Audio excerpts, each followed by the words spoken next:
Hey, this is Bob Flaherty, the Electric Principal, and I'm so excited to share my video that I took of my trip to England where I rented an electric car, put on a lot of miles, in the hopes of really finding out what it's like to travel with an electric car, particularly in rural England, and to see how doable that experience was, because I had heard that, it was a difficult thing to do, not the easiest thing in the world. So what I'm going to do here briefly is share with you a brief kind of route that I took to show you where I was going, the areas I was driving to, a few of the things I saw. But this is really not a travel log. This is meant to be about electric cars. And then I'll share some of the experiences I had along the way, and finally, what I'm going to do is, if you would like to travel in England and rent an electric car, I'll give you some pointers that I learned along the way. But the first thing I want to say is it's very doable. It was a lot of fun. Truly enjoyed it, and I learned a lot. So without further ado, here we go. So I'm just going to give you a brief overview of our trip plan. We were going to fly from Denver to Heathrow, where we rented our electric car at Sixt Rental. And by the way, driving on the wrong side of the road from the American perspective, in a major city was a baptism by fire. Then we went to Stowe on the Wold, which was a really nice little rural setting, a lot of preserved architecture, beautiful old cars, countryside. We spent a couple of days there, and then from there we drove up to Coventry because I'm an old history teacher and I wanted to see the old cathedral that was bombed out by the Germans during World War II. And then from there we proceeded to Ely, which is where Roberta's sister lives, and wonderful old cathedrals, beautiful town, and not much tourism there, which was kind of nice. From there, I took a short drive to Duxford to go see the old World War II air base and saw some fantastic World War II aircraft flying, no less, while we were there. And then we took a side trip northeast to Shipton, England, and that's where my dad was stationed during World War II, and I was really hoping to go see the control tower there, but it's all cordoned off. It's been turned into a crane construction site, and for all intents and purposes, it is no more. After spending the afternoon in Shipton, we took a short journey to Norwich, where we spent the night, and then the following morning, bright and early, we headed off back to the big city and back to Heathrow Airport for our trip to Italy, where we continued our journey. Hey, this is Bob Flaherty, the Electric Principal, and I am in Stowe in the Cotswolds of England. And it's kind of known as a place that has a lot of old architecture, very agrarian here. And I thought, if I can go to England and drive an electric car in the Cotswolds, I can drive them anywhere. And it's been quite an adventure the last couple of days. I did rent a Peugeot 3008, which is a really nice car. That thing is beautiful. The exterior's gorgeous. The interior's got a nice layout. Really like the car. What I do miss is I miss the charging speeds of my Ioniq 5. Because this thing does not charge fast at all. But in general, let's talk about the experience so far. So this is a Tesco level 2 charger, and it's PodPoint is the app that you would use to use this charger. And you have to bring your own plug. You've got the plug that goes from one end to the car. This actually is a plug-in hybrid that's charging here right now. The problem with it is that it's not easy to use or get this app. And what I mean by that is, when you try to sign up for this particular app, it wants you to order a card. It wants you to have a English address and phone number. If you just try to use what you have in America for your address and your phone number, you just can't get the app to work. So there are a lot of these around in Stowe. There's 4 or 5 of them, but I've had an extremely difficult time trying to get to use them, and it would be so convenient because they're fairly inexpensive to charge here, and you're going to get your 30 miles per hour, only 7 kilowatts, maybe not quite that much. But the app makes it almost impossible to get a hold of because it doesn't really have a guest function where you can just quickly do that. And the other thing is on this one is there is no access point where you can just put a credit card, and that would make life so much easier. Now I know in the US that's kind of a blessing and a curse because a lot of times they don't work. But since there's 4 or 5 of these in Stowe, I'd have a chance of getting 1 or 2 of them to work at least if I could use my credit card, but I can't. So, you know, I couldn't get a level 2 charger to work there anywhere near Stowe on the Wold. So you might think, well, Bob, you look pretty calm. Why aren't you panicking? Well, because I really didn't need to charge at that point. You know, I had enough charge left over from Heathrow, the original charge in the car, that I wasn't really panicked. So what did I end up doing? Well, in this case, I just waited till I had an opportunity to go to a DC fast charger, and that problem was solved. But as far as driving electric cars in England, what's really nice is, you know, things are not that far away. I mean, I can drive halfway across this country on 1 charge. And so that's been a pleasant surprise. And you know, for the most part, the speeds I'm going are fairly low. So far, consistently around 60 miles per hour. So the energy use isn't that bad. I mean, we've been, you know, somewhere between 3.5, 4.5 miles per kilowatt hour. And that has not been a difficult thing to do. So we're going to go through some of this in a little more detail in the video. Stay tuned here. Hey, I'm enjoying England.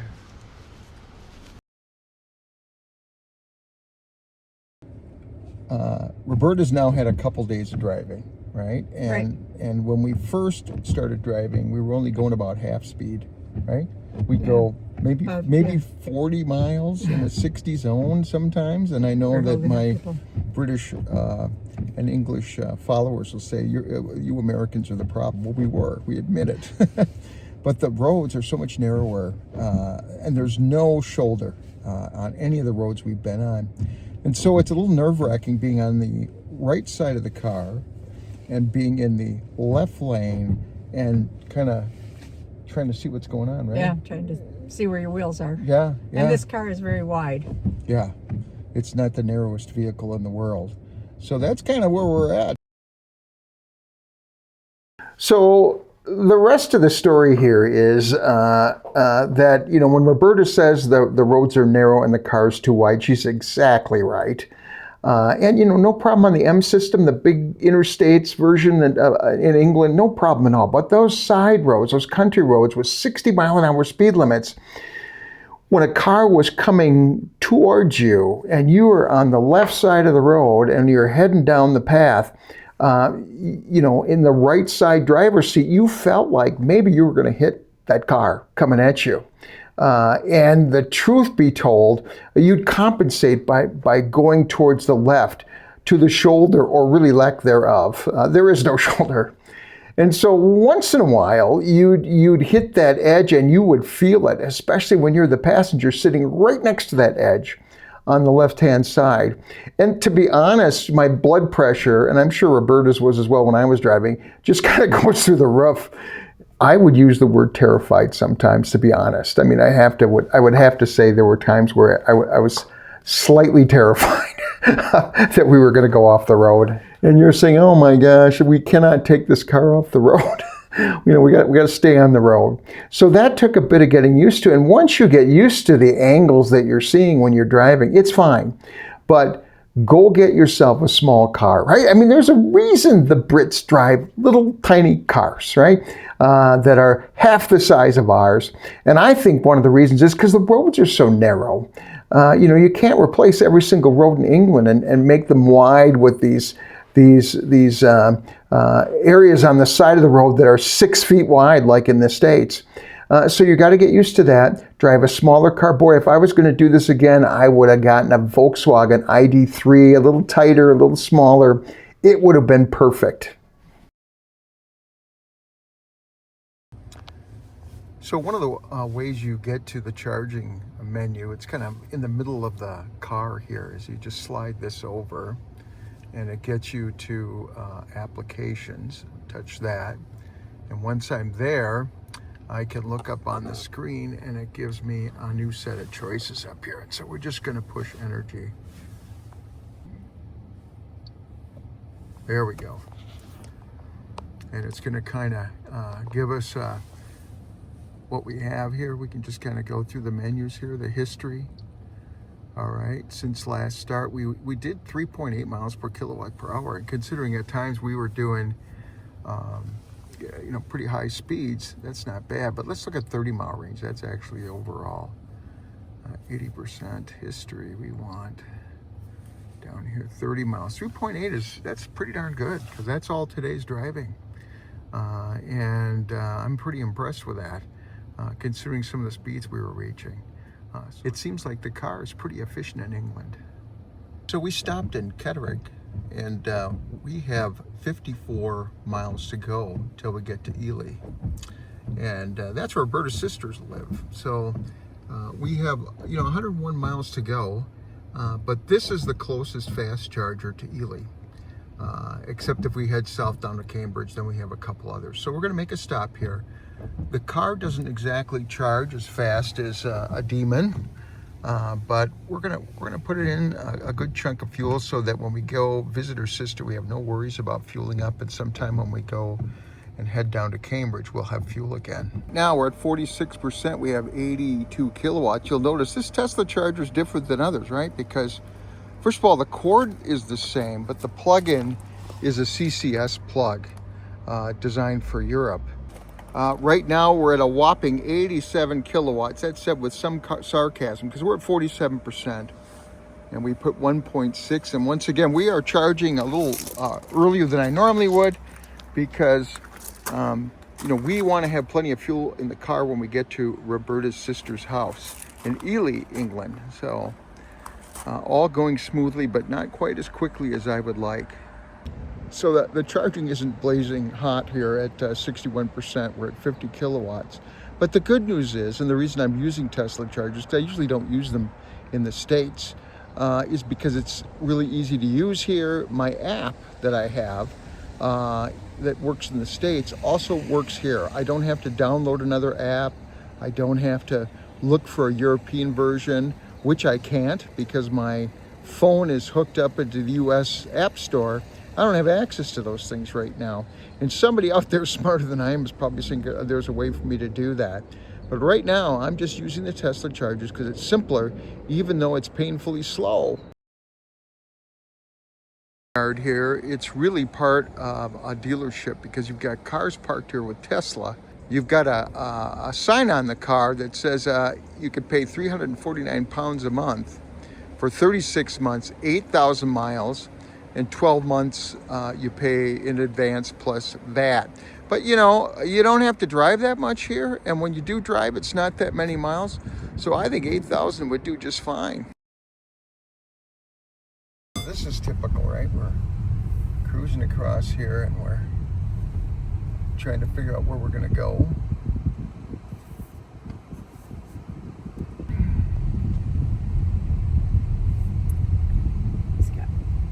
Trucks on it. Yep.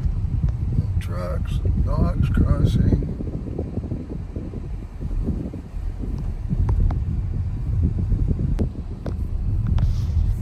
There we go.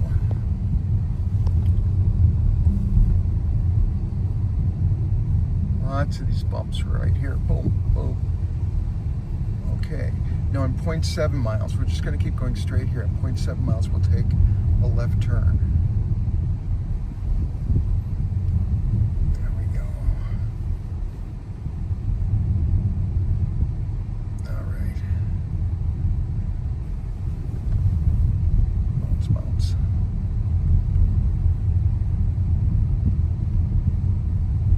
So city driving takes a lot of concentration. Road's narrow, you've got to give right away to people coming the other direction all the time. You've got little narrowings here. I look at that and I'm not sure why they did that, but the streets are already narrow enough. They don't have to artificially do it at the crosswalks, which is what they do. Kind of pull you towards the center in the crosswalks.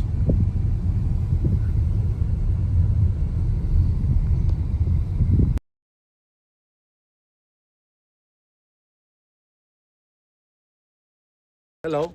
Hello. So your name is? Hello, my name is Georgi Cherkezov. I'm original from Bulgaria, but I live in UK 12 years. Oh, okay. And actually, I drive Audi Q7. But yesterday, I was traveling from Bulgaria to UK with my car, and I spent like 2 months in Bulgaria, do it surgery in my leg, and do it the miles. And I leave my car today in Northampton to change the oil, and they give me courtesy car, full electric, with 35 miles away, Yeah. just to driving. I don't know how to use to charge the car, and praise the Lord, thank you God. I see that wonderful man here to help me.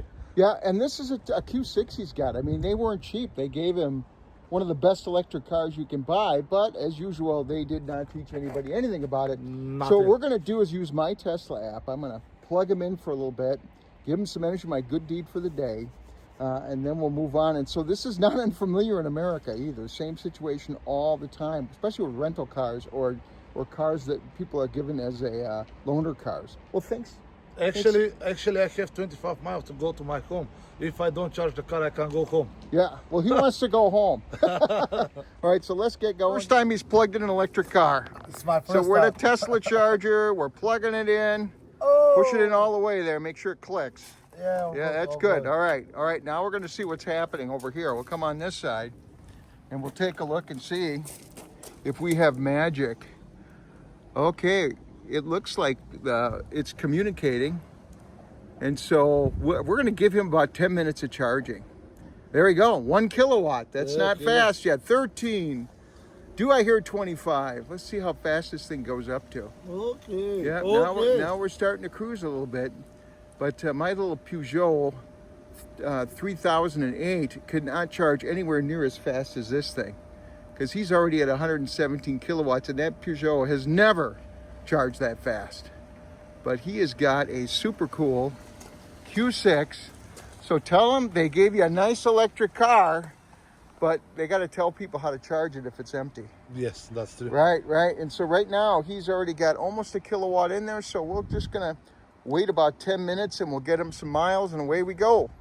So right now we are charging at, he's got 96 miles in here. And he's charging at 128 kilowatts, and that's way better. Accomplished, you're ready to roll. It was a pleasure meeting you. Thank you so much. Now I go home safe. Thank you so much. All right, bye-bye. Bert and I were just taking a few minutes to talk about the difference, just little differences that we've noticed driving. Since we've got to 9.6 miles before we have to do any roundabouts. We can do this because we don't have to think too much about what we're doing. But a couple of things that are different. Number one is there are no political stickers on any cars of any kind. None. It's kind of pleasant. You know, the argument in politics doesn't continue on the highways, As right? you're driving along, Yeah, you're not saying, well, that guy's dumb, because he's got a sticker from a different party.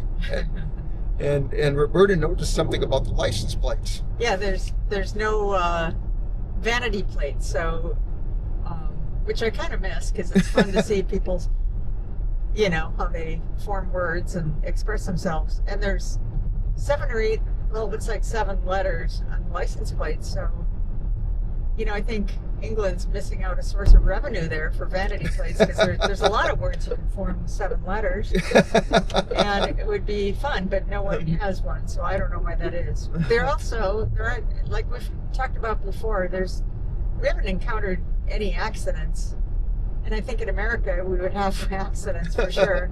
At least 15 by now. Yeah.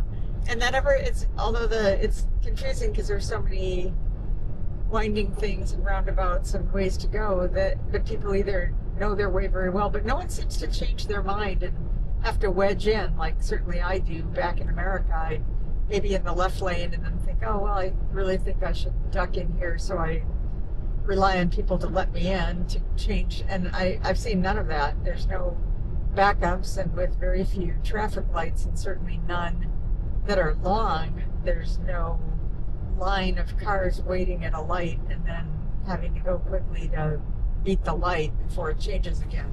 Right. So everything's moved really smoothly for all those reasons, and Now we're just sticking in this lane, and we gotta roll here because we're in the right lane. yeah, really.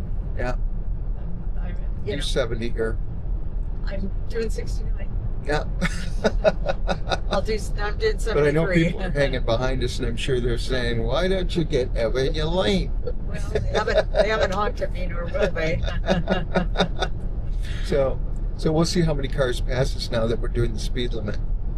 We're doing over the speed limit. You know, the other thing is I don't see anybody getting really angry. You know, nobody. No. I mean, we've made our share of mistakes, but I don't see anybody giving us The fingers. signs of their displeasure. Yeah. Well, there was one, but that's because I almost hit him. But he had a scowl more than anything else. Yeah. He didn't leap out of his car to tell me what he thought about me. Right. Yeah. There seems to be just from our little survey of the England between Norwich and London is there's not a lot of road rage in Stowe. So to conclude, there's three tips I would give anybody who is thinking of renting an electric car over in England, coming from the States. Number one is get a small car. Don't rent a big Peugeot like I did. Nice car, but too big for the roads. We don't need that big a car. Everybody drives small cars in England, and that's because I just think they're way easier to drive through those narrow streets. So get yourself a good ID3, get yourself a small Fiat, get yourself any car that's got a little bit of decent range. Doesn't even have to be that great, and drive it because you'll have a much more enjoyable experience. Number two is, hey, when we drove, I navigated for the most part. Roberta drove. Roberta doesn't like navigating. She finds it difficult, but I enjoy it, and it just worked better. You're going into all kinds of new situations. You're doing a lot of roundabouts. You're doing things that normally in America we don't have to do. Roadsides are different, streets are different, parking is different, you name it. So have somebody navigate, have the other person drive. It'll make a better experience. And last but not least, when you do this is, use the Tesla chargers because they're way cheaper. They're about half the price that I would normally pay using a different brand of charger there, because the discounts that I get from Tesla when I pay that $13 fee per month on the Tesla app. And it's well worth it when you go to England to sign up for that and use it, because you're going to save money. And you can see from this little picture that there's a lot of Tesla chargers in this country, especially the southern part, driving east to west, north to south, in the lower half of the country. It is not a problem just using Tesla chargers. But feel free to use other brands. Almost all of them take credit cards. And you'll be just fine. So go to England, enjoy yourself, and enjoy the new experience for many of you of driving an electric car in England. Hey, thanks for joining the channel. If you like this content, please subscribe. I really do appreciate it. We want to keep the channel growing, and we'll see you the next time on The Electric Principle.